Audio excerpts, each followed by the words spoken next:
Judas and the Black Messiah movie review. So this is going to be another review in which there's some historical background, which I probably need to explain first in order for this review to make any sense. And I know that a lot of people are probably already familiar with this background, but some people aren't. And I'm also aware that people watch this channel from all over the world. I mean, I don't get a lot of views, but I'm aware from the comments I get that I do get a broad range of views, people watching from all over. So I'm going to try and as briefly as I can lay out the historical background to this movie before I get into talking about the movie itself. And just bear with me if you already know all of this. So this is a historical drama which is based on the Black Panthers. The Black Panthers were a militant organization in the U.S. at the end of the Civil Rights Movement. The Civil Rights Movement was the movement for struggling for civic equality between black people and white people in the United States. I think it's usually dated from 1954 to 1965. But there was, in the late 60s, the Civil Rights Movement was continuing in some forms and it became more militant. So there was a lot of sort of paramilitary organizations like the Black Panthers, which would dress in uniform and carry around guns and have a lot of violent rhetoric.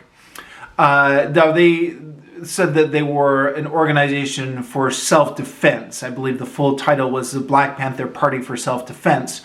But they got into a number of armed engagements with the police, in which either Panthers or policemen were killed in the shootouts, and it was a subject of much debate then and remains today who was responsible for initiating those shootouts and who was acting in self-defense.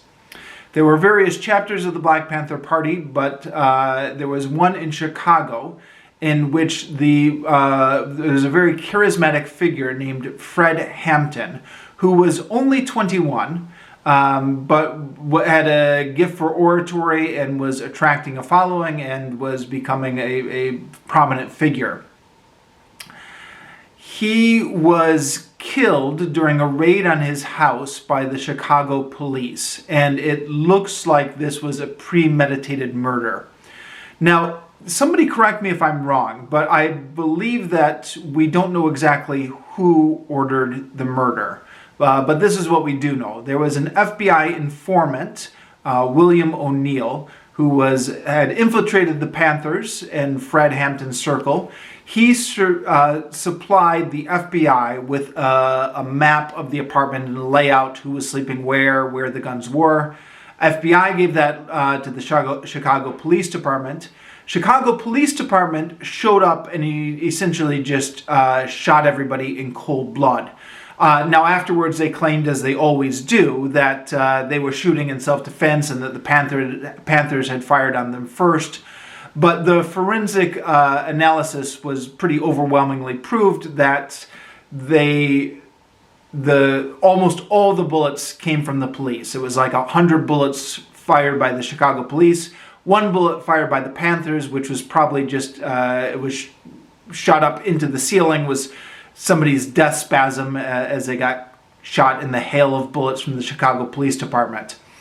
And Fred Hampton was killed while he was sleeping in his bed by those bullets.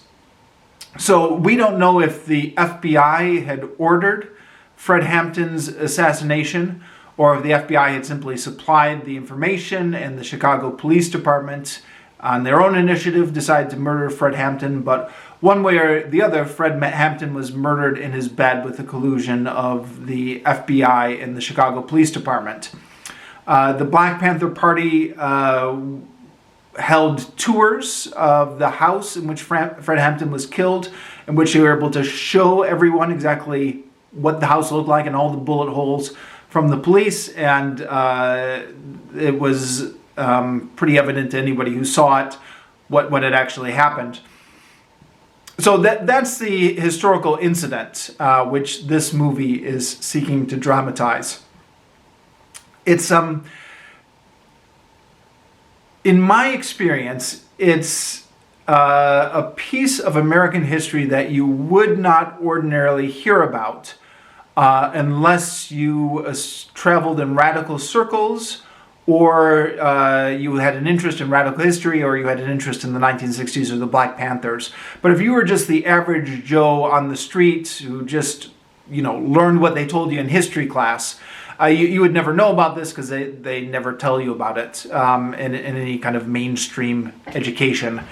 And it's pretty shocking when you think about it. I struggle a little bit to think of anything comparable in American history. I mean, obviously with the movement of Black Lives Matter and stuff like that, there's been a number of black people who have been killed by the police without any sort of repercussions. But I think this is different. This is a political figure whose murder certainly looks like it was premeditated, where they came in and murdered him in his bed because he was a political figure, and it had all been planned in advance beforehand. I mean, maybe if you go back 100 years to the age of the union organizing and labor repression, you can find something similar in history, but in U.S. history. But somebody correct me if I'm wrong, if there's some sort of more modern analog to this. And of course, civil rights leaders were being killed a lot during this time. Medgar Evers, Martin Luther King Jr., etc. But that was not organized in advance by the police. Sorry. There were the murders in Mississippi, weren't there? Okay. So maybe I spoke without thinking. But anyways, point being, it's a pretty shocking thing that's not supposed to happen in America. That happened in America, and then nobody ever wants to talk about it.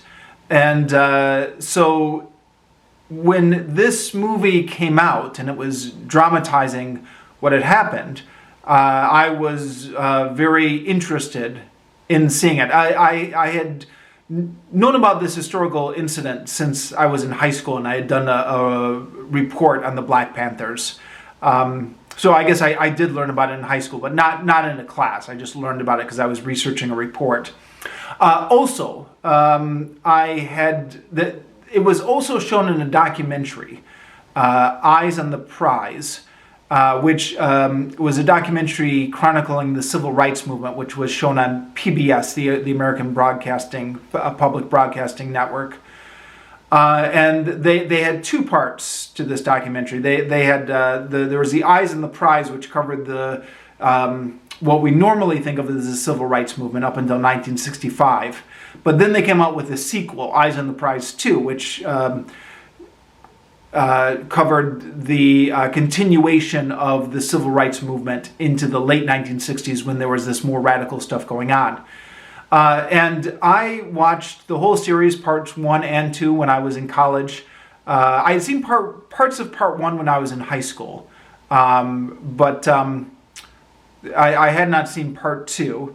And but my college library had it, so in college I watched the whole series, and they did a couple different episodes on the Black Panthers, if memory serves. But they had a good 30 minutes on the murder of Fred Hampton. And they even got the FBI informant, William O'Neill, who had given the FBI the information, and they got an interview with him. So I had seen that series back in college. I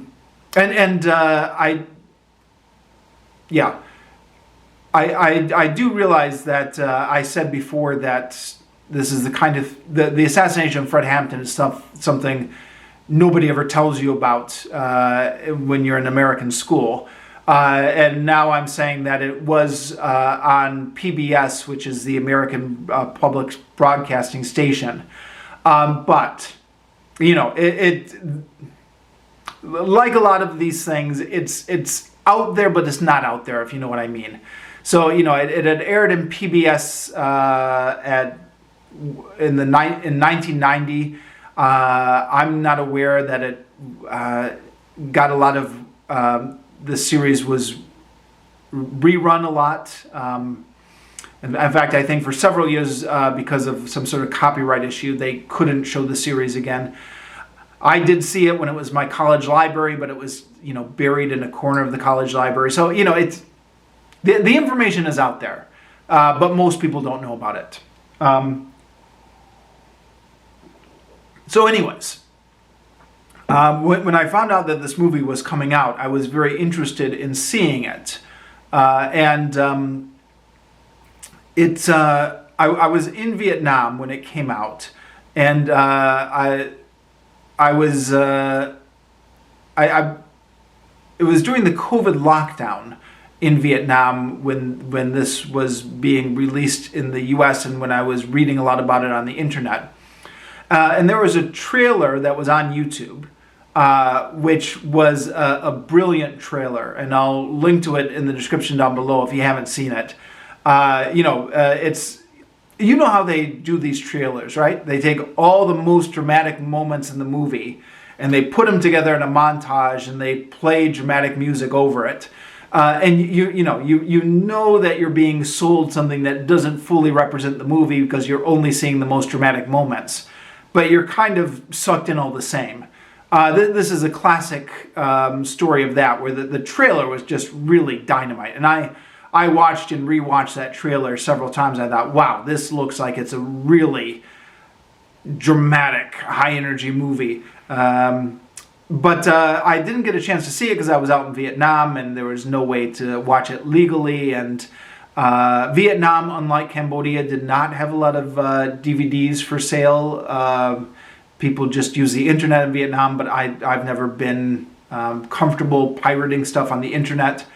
So all of that is a long way of saying that I had been waiting until I got back to the U.S. to finally see it. And I'm back in the U.S. now, and have access to a Netflix account. It was not available on Netflix for up until recently. I guess Netflix has stuff that comes in and out of their library, huh? So when I first got back in the U.S. and I thought, it'd be interesting to look that up on Netflix, and it wasn't playing on Netflix. But it's back on, it's on Netflix now, or it's back on Netflix now, as of this moment of recording. So it can be watched there, and I watched it last night, and here I am with my thoughts, and it's 12 minutes and 30 seconds into this review, and I'm just starting the review now. I'll try and make a note of that in the description. So, the movie had, according to Wikipedia, a biopic of Fred Hampton had been something people have been wanting to develop for some time.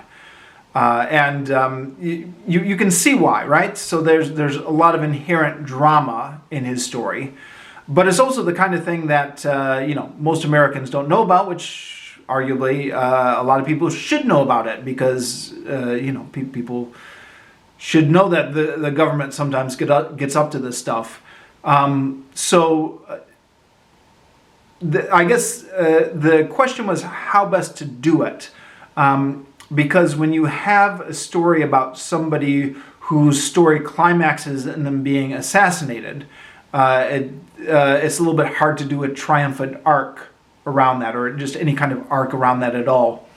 So at some point, somebody got the idea to have it been done from the viewpoint of William O'Neill, who was the informant who supplied the FBI with this information. So he becomes the Judas in this Judas and the Black Messiah story. Now, the Black Messiah comes from a quote from Hoover, which is referenced in the movie, but which I believe is a real quote that Hoover actually said.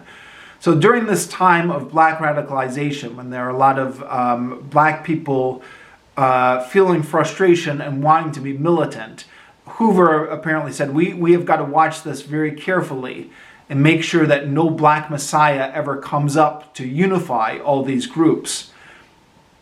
And when Hampton was charismatic and on the rise, I guess there was fear that Hampton might become that Black Messiah that Hoover so desperately wanted to neutralize. And then William O'Neill, of course, being the FBI informant who betrays Hampton became the Judas.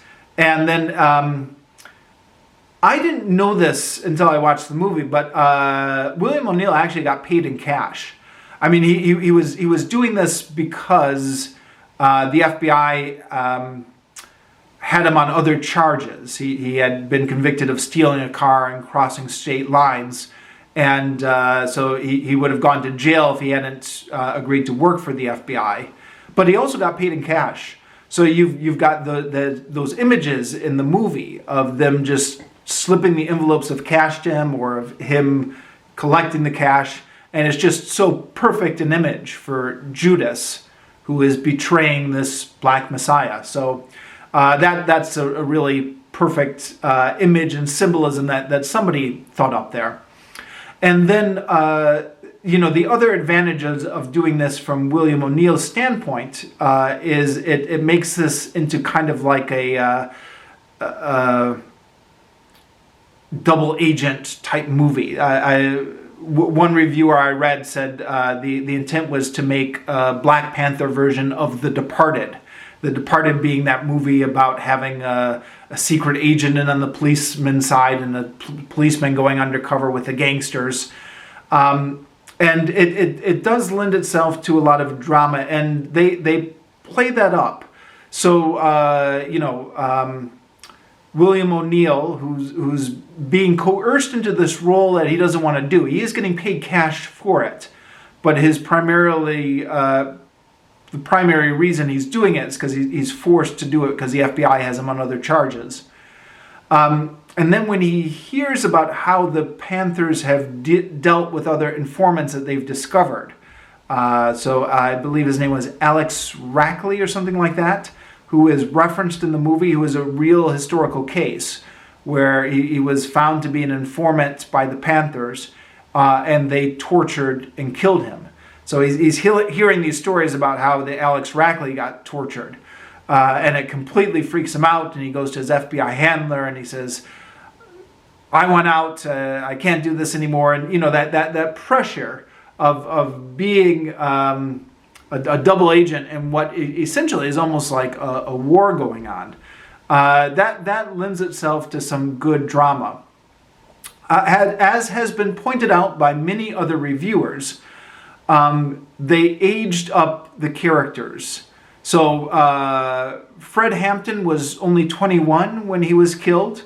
William O'Neill, who was the informant, was, I guess, 17 at the time he got recruited into the Black Panthers movement. So these guys were incredibly young.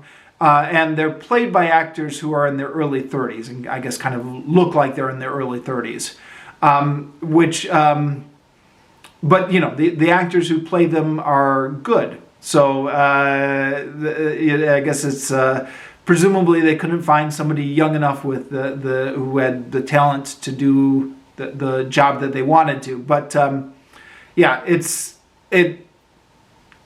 if there had been younger actors who could have done these performances as well, it would have been so much the better.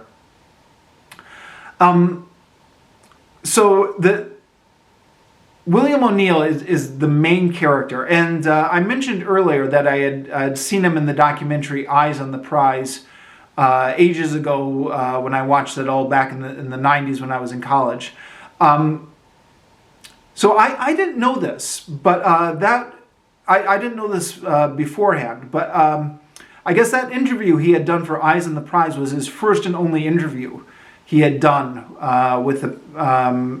he had done about his time as an informant for the FBI.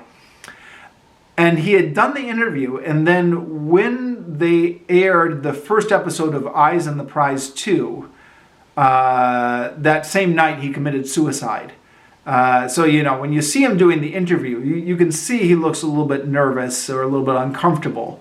But he at the same time seems to have justified what he had done to himself.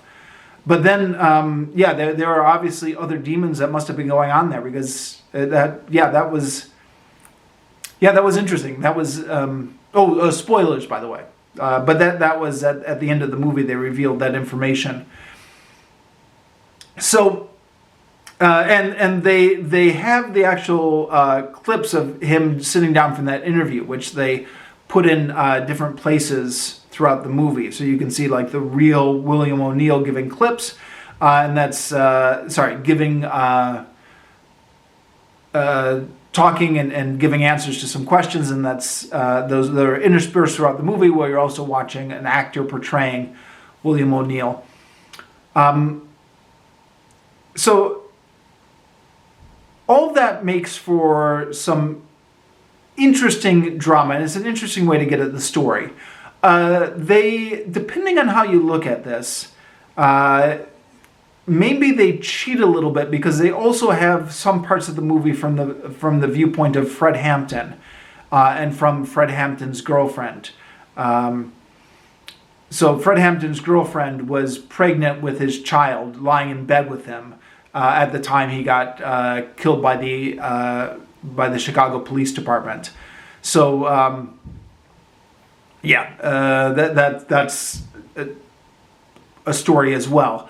And I don't know if that's cheating a little bit, breaking away from the conceit of having it being from the perspective of William O'Neill, or if you think that this all along was meant to be a story with kind of two protagonists.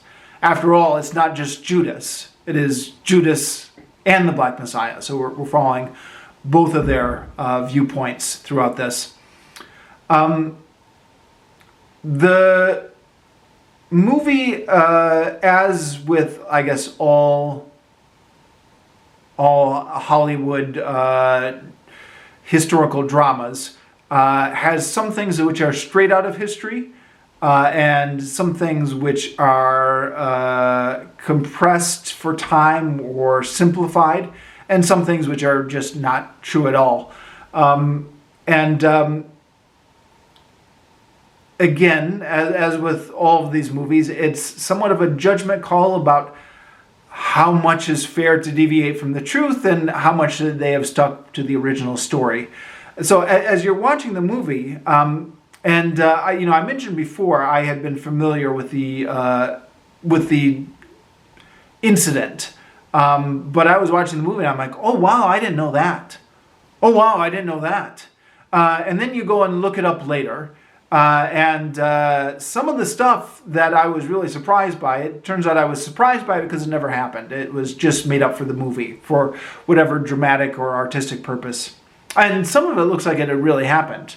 So one example of the latter is in the movie, not only does William O'Neill give the FBI information about the layout of Fred Hampton's apartment, he also drugs Fred Hampton the night before of the night of the police raid, so that Fred Hampton would not wake up, and it would just be in this deep drug-induced sleep, so that it would make it all the easier for the policeman to shoot him in his bed. I don't recall ever having heard that before. If I heard it before, I forgot it. And I looked online, and it's something which has definitely been alleged.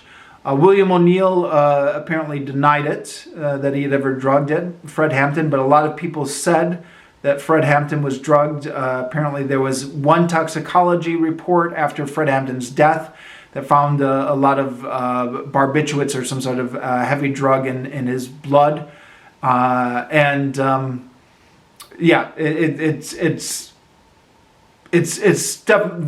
The allegation is definitely made that William O'Neill had drugged Fred Hampton that night. So there you go. That's an example of one new thing I learned from this movie. But I'm going to try and resist the temptation to go through and talk about what was factual and what was not factual. Even though I did spend like a couple hours after I watched the movie trying to sort this out by going through Wikipedia and other internet websites, because that information is available for anyone else who wants to track it down. I guess in the remaining time I have left, it might be more interesting to talk about how this works as a movie. And yeah, it works fairly well. I was definitely it definitely held my attention when I was watching it. And I think the drama of a lot of the individual scenes definitely work. There are arcs throughout the movie where it looks like they missed a step or where somebody forgot to connect a few of the dots. So one example is the FBI handler, played by, I believe his name is pronounced Jesse Plemons. Apologies if I'm getting that wrong. But he's the FBI guy who is controlling William O'Neill and who recruits him in and gets him to join the Panthers and is giving William O'Neill his marching instructions. He starts out the movie as somebody who appears to be quite sincere. He's not a racist. He is, as he says in the beginning of the movie, he investigated the murders in Mississippi, which, the FBI really did investigate those murders. And so he said, the FBI were against the Ku Klux Klan, but we're also against the Panthers because the Panthers are the other side of the Ku Klux Klan. They're both extremist organizations. And he appears to really believe that. And then when he hears reports of the Panthers torturing and killing that informant, Alex Rackley, I think his name is, which again is a real thing that really did happen, he says, yes, that's exactly what that doesn't surprise me at all. That's who the Panthers are. But as the movie progresses, he gets insights into what the FBI is doing. And how the FBI is being immoral in the way they pursue their cases against the Panthers, letting informants be killed, let murderers walk, etc. And he's beginning to have doubts, but then he switches back on that. For reasons which I'm not sure the movie does a good job of justifying. There's a conversation between him and J. Edgar Hoover, who's played by Martin Sheen in this movie, in which Martin Sheen asks him what he would do if his daughter ever brought home a Negro.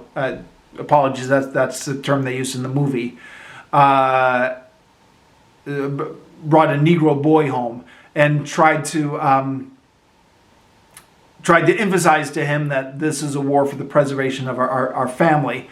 I read another reviewer which said this appears to be the moment that the movie is trying to show him as making a heel turn. But when I was watching that scene, I didn't think it was selling it. I didn't believe that he was actually changing his mind in that scene. I thought he was just putting up with his bosses. But perhaps that scene was meant to represent his heel turn, because from that point on in the movie, he is fully in line with what his bosses want about the neutralizing Fred Hampton by any means necessary. So there's those kind of moments which the arcs just don't quite connect. There's other moments as well on the Panther side. So there's one Panther who, in the course of the movie, goes a little bit crazy and gets into a shootout with the police, loosely based on an incident which really happened, but it didn't happen quite the way it's shown in the movie. In the movie, he's just really upset because of another Panther who got killed while in police custody. And even with the version, the way it's portrayed in the movie, he doesn't really ever seem to have the sufficient motivation to go off on that rampage the way he has. They didn't establish beforehand that he had a particularly close relationship with the Panther who was killed by the police. This kind of vengeful character arc he had with him came out of nowhere. Now, in real life, or at least according to William O'Neill, the FBI informant, that shootout with the police, in which a couple of policemen were killed by this Panther, was what racketed up the tension in Chicago and what ultimately led to Fred Hampton being assassinated. That wasn't as clear in the movie. maybe you were meant to infer it, but the momentum of scene from scene didn't show that because of that shootout, the police were now becoming more vengeful. So that was another thing that perhaps got dropped.